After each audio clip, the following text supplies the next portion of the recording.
This is a very quick prelude to the first ever Zero Waste Cooking School video, which was a pirate chocolate cookie. This was the pilot episode, part 1 of 3.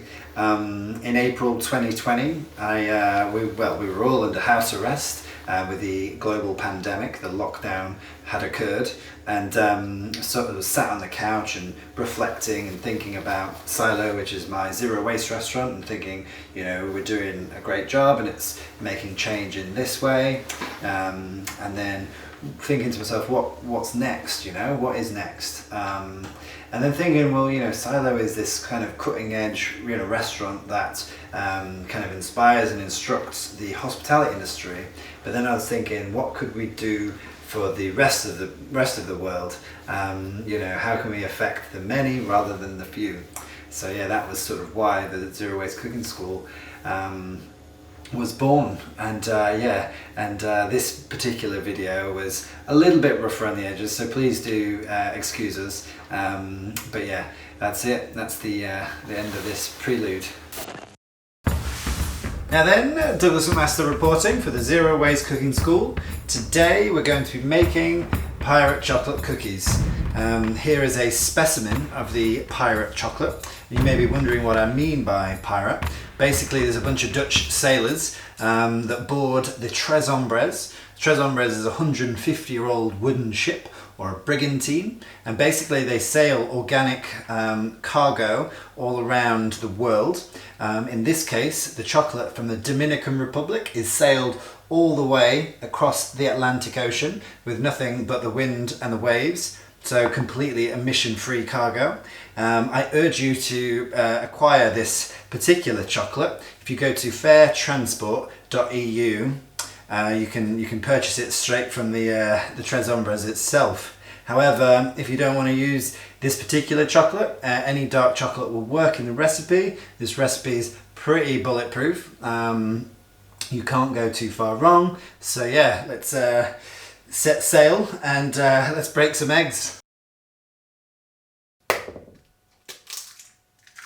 Once you've cracked your eggs, take a big balloon whisk and basically whisk the hell out of it. Just take the chocolate, take your sword and chop it as small as you can get it, just like that.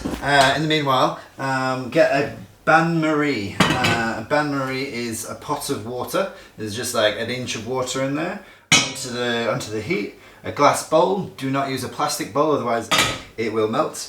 Put it on a medium heat, and then we're basically just going to add the butter and the chocolate together into the glass bowl and melt it. Chuck your butter right in there, and then chocolate time.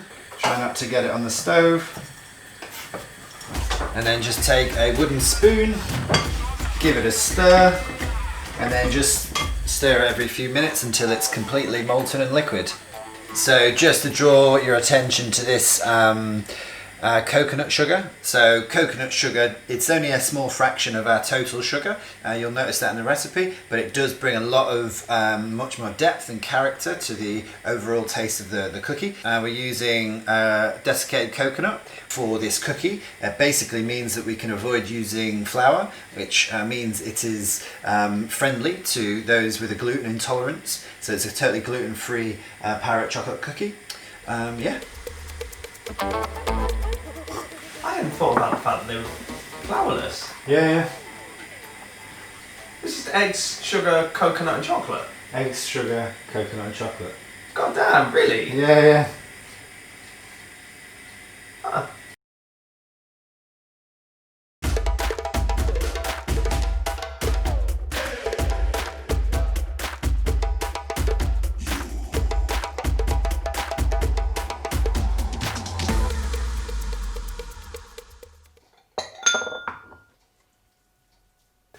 Okay, take a moment to talk about zero waste.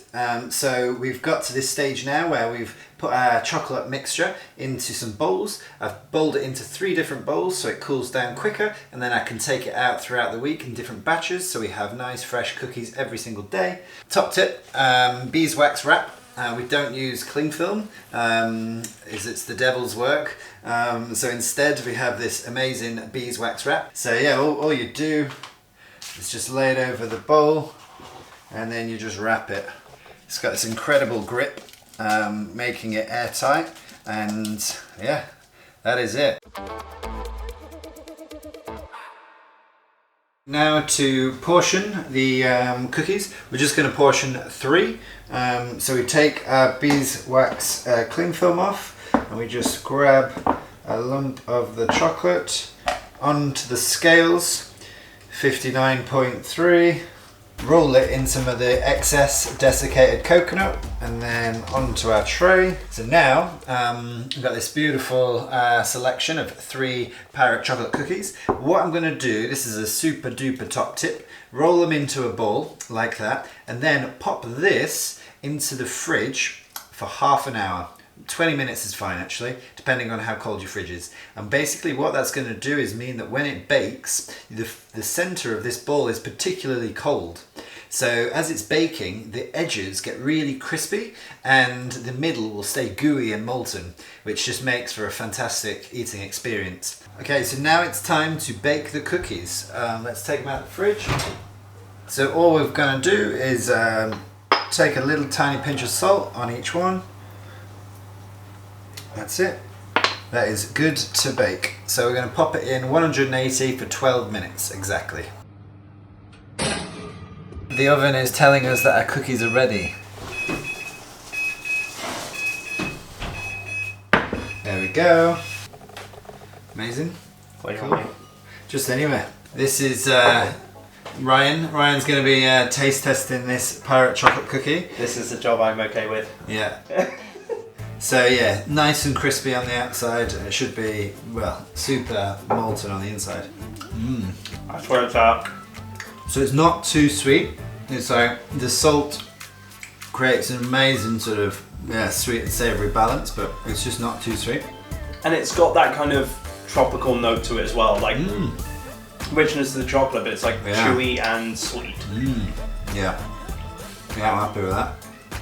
That's it. That's the end of this transmission.